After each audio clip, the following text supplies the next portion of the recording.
It's Sharon with 2 Miles of Smiles. And we realized in talking with people that they don't really know a lot about the sport of skydiving. Of course, everybody knows that you jump out of a plane, you use a parachute, and you sail back down to earth. But there's a lot more to it than that. Like, did you know that you can fly your body in free fall using aerodynamics? So today, we are out at Skydive Spaceland, and we're going to talk to the experts, and they're going to provide us with some facts on skydiving. And who knows, once you learn more about it, maybe you'll want to take that leap of faith and go skydiving also. If you're a cancer patient or survivor in the Dallas area, your tandem skydive is free. You can apply at our website, www.2milesofsmiles.org. That's 2, the numeric 2, milesofsmiles.org. So, come along with me as we talk to some skydivers and learn more facts about skydiving. And we hope to see you in the blue sky soon. Hey RG, as a skydiving person, can you tell us what type of weather is the best for skydiving? So usually if it's not too windy, that's a great day for skydiving. If it's sunny with no clouds, or if it's not going to rain that day, that's a beautiful day to skydive, like today. Today is beautiful. And why would the wind matter? So the wind, when you're landing your parachute, the wind is going to slow you down. It's going to slow your landing down. So usually right now the winds are coming from the north. So you want to land facing north so the winds slows you down.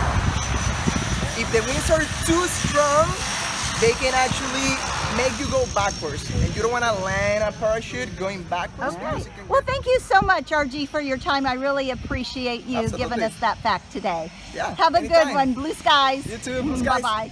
Good afternoon, Sarah. Thank you for being with us here today. And well, my question for you today is, how do you keep track of the number of skydives that you do? So we all have a logbook, and we write down, the day, what kind of jump we did, whether it was a belly jump, a wingsuit jump, free fly jump, who was on the jump with us, and really just any other information that we want to remember in the future when we're looking back on it. Some of those things might be, did we have a good landing? Did we have a stand-up landing? Was it an accuracy landing? Did we land really where we wanted to land? Did we land kind of way off and have a bit of a walk? Thank you so much, Sarah, for your time, and I appreciate it. Sure, thanks. Bye-bye. All right, bye-bye. Hello, Sam. Hello. How are you this afternoon? I'm well. Hey, it's a beautiful day for skydiving, It is. isn't it? Well, I have a question for you because I'm interviewing experienced skydivers. Yes, ma'am. So I would like to know, first off, how many jumps do you have? 3,852, I think. My question for you is, how do you fly your body in the air, in free fall? So that's one of the things that is funny, because people think, skydivers just fall through the sky, but we really don't. So we fly, and the more experience you get, the more you learn to fly your body. So it's based off of aerodynamics, but basically the wind is coming from beneath you because you're falling down. And so you straighten your legs, you go forward. You bend your legs, you go backwards.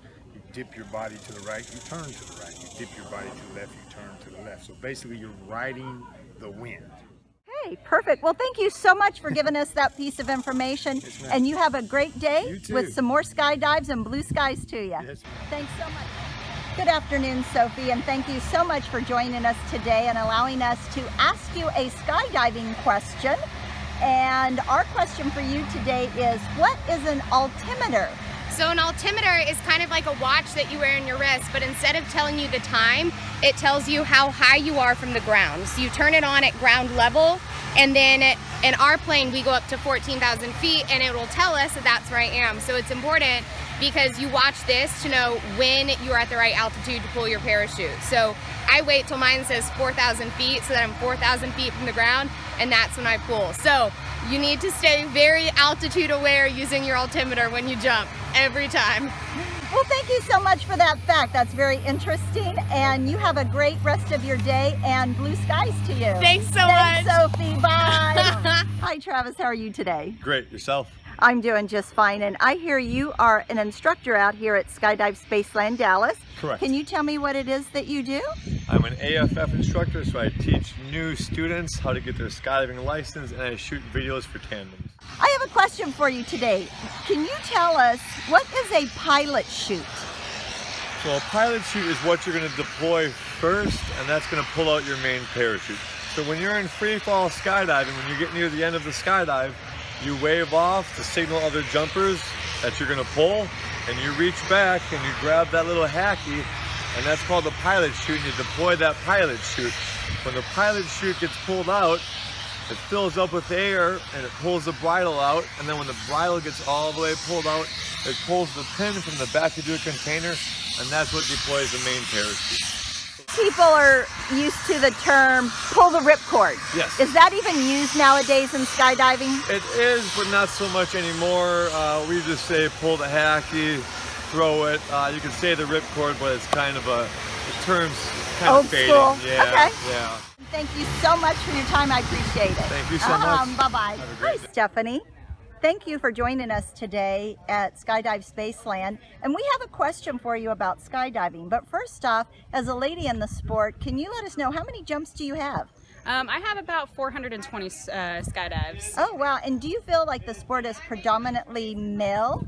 It is predominantly male, but we do have a strong female audience and skydivers here because we're a bigger drop zone in Dallas.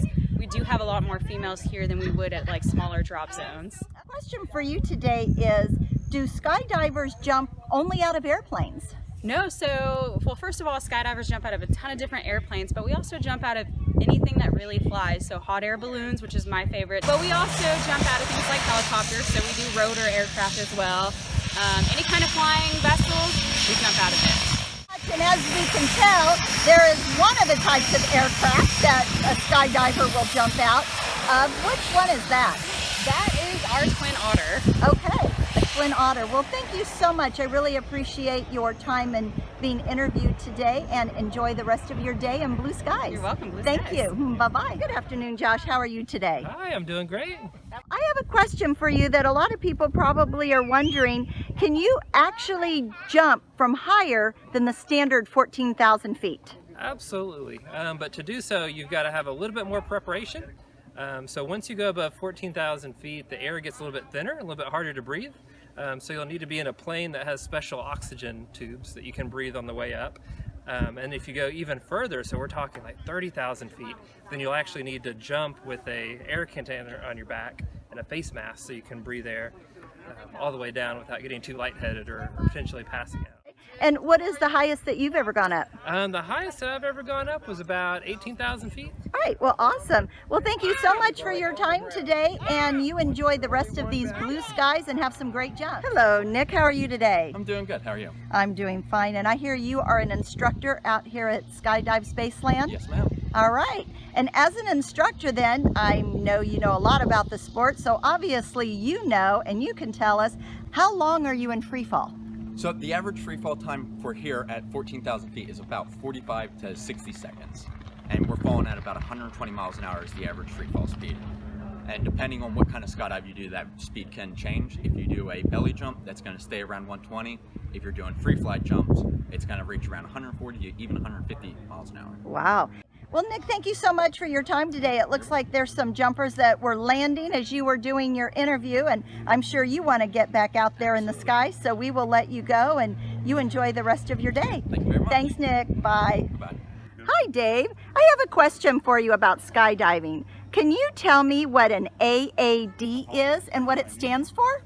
Sure, AAD is an automatic activating device. They used to call it an AOD, or automatic opening device, but there's a computer we wear on our back, and if we get too close to the ground and we're still falling too fast, the AAD, or automatic activating device, will fire the reserve right off your back. So if somebody is unable or just forgets to deploy, they'll still have a parachute long before they get to the ground. Enjoy skydiving today and blue skies. Terrific. Thank Bye-bye. you very much. Thank you. Good afternoon, Matt. How are you today? Good, thanks. Thank you. Hey, I have a question for you. You seem like an experienced skydiver, so can you tell me, how many skydives do you have? About 4,800 and something like that. Wow. I keep a record, but it's in there. I don't. Awesome. Well, cool. Well, you definitely are experienced then to answer this question. So my question for you is, what is a formation in skydiving? Well, there's a lot of different definitions, but it's basically when you're building some sort of a pattern with people hooking on arms and legs that create some sort of a pattern in free fall, a diagram, kind of a thing. And you can be on your belly doing a formation with other people, of course, or you can be, there's other kinds of flying besides just belly flying. There's head down flying, and they build formations. So there's all sorts of things, and there's also wingsuiters that fly in formation.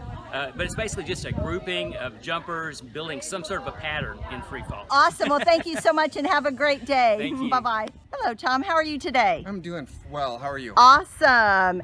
Hey, I have a question for you. Can you tell me, what is a windsock used for in skydiving? Well, first of all, right out there, that orange thing is the windsock.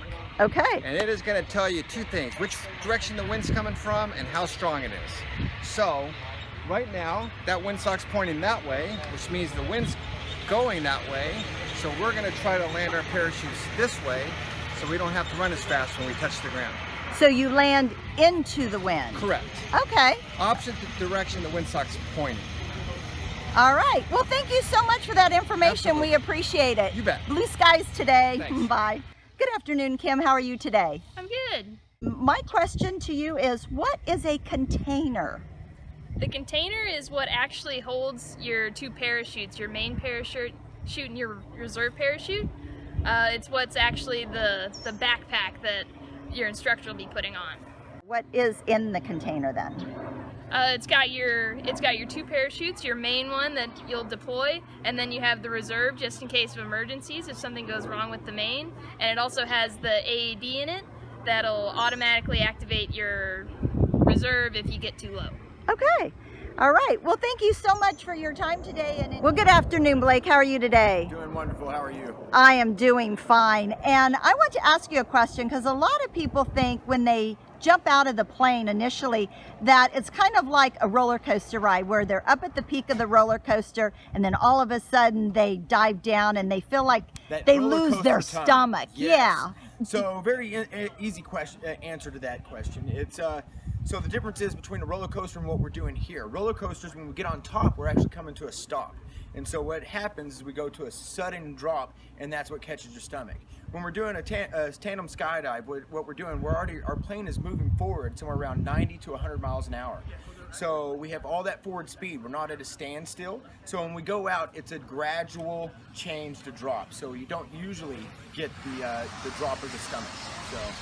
Thank you so much for that information. I appreciate it. And blue skies to you today, Blake. Thank you. Thanks for watching our video on skydiving facts. We hope you learned a lot about the sport. But wait, there's more. This is just the first video. So make sure you subscribe to our channel to be notified when additional videos are posted, so you'll be able to watch them and learn even more about the sport of skydiving. And in the meantime, blue skies to you.